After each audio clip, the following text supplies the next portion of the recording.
Otobüste farz namaz kılınır mı diye soruyor. Farz namaz her yerde kılınır.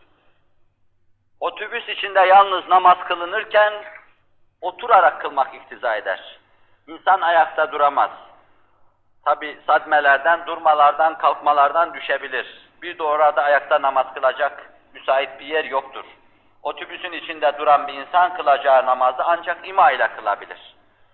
Secde etme imkanı da yoktur. Halbuki namazda secde farzdır, kıyam da farzdır, kıbleye teveccüh de farzdır. Otobüsün içinde kılınan namazda bu 3 farz gitmektedir.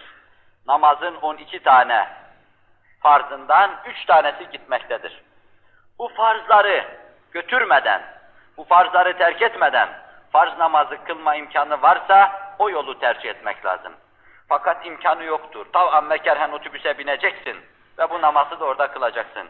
Bu 3 farzı terk ederek namazı orada kılacaksın. Otobüste farz namazı kılacaksın. Meseleyi biraz derinleştireyim müsaadenizle. Tayyarede namazı kalkıp kıbleyi bulup seccadeyi serip namaz kılma imkanı yoktur. Dur ben ineceğim, namaz kılacağım deme imkanı da yoktur. Onun için tayyarede biz mecburen bazen 5-10 saatlik yol kat etme mecburiyetinde kalınca oturarak ve ima ile kılarız namaz. Mecburiyet vardır bunda. Mesela Cidde'den bindik bir TK veya F-25 uçağına. 5 saatte gelir Ankara'ya. Bu müddet zarfında 1 veya 2 namaz vakti gelir geçer. Namazı vaktinde kılmak farzdır. Vaktinde kılmamak da büyük günahtır. Sonra kılsan dahi günah işlemiş olursun. Bu günahı irtikab etmemek için tayyarenin içinde o namazı oturarak ima ile kılacaksın. Trenle yolculuk yapıyorsun. Trenin içinde kıbleyi tespit imkanı vardır. Mesela pusulan varsa önüne korsun, kıbleyi tespit edersin. Hatta ayağını bir tarafa dayayarak ayakta da bazen kılabilirsin.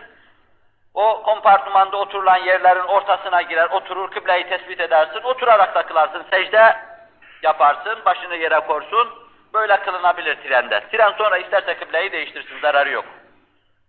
Trende de böyle namaz kılınabilir, pusulayla da tespit etme imkanı olabilir. Otobüse gelince bu biraz daha değişik bir şey getiriyor. Ben otobüste namaz kılınır fetvasını vermekle beraber hassas müminlere şunu söyleme lüzumunu duyuyorum. Gideceğimiz yer şayet çok uzun değilse, otobüs bizi bırakıp kaçmayacaksa, ikinci bir vasıtaya para verme mecburiyetinde kalmayacaksak, mesela Ankara'ya gidiyorum. Ben zamanımı ona göre ayarlarım.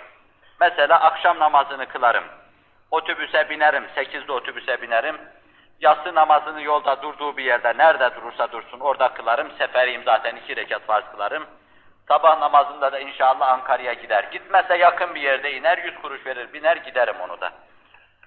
Bu 3 farzı terk etmemek için titizlik gösteririm, hassasiyet gösteririm.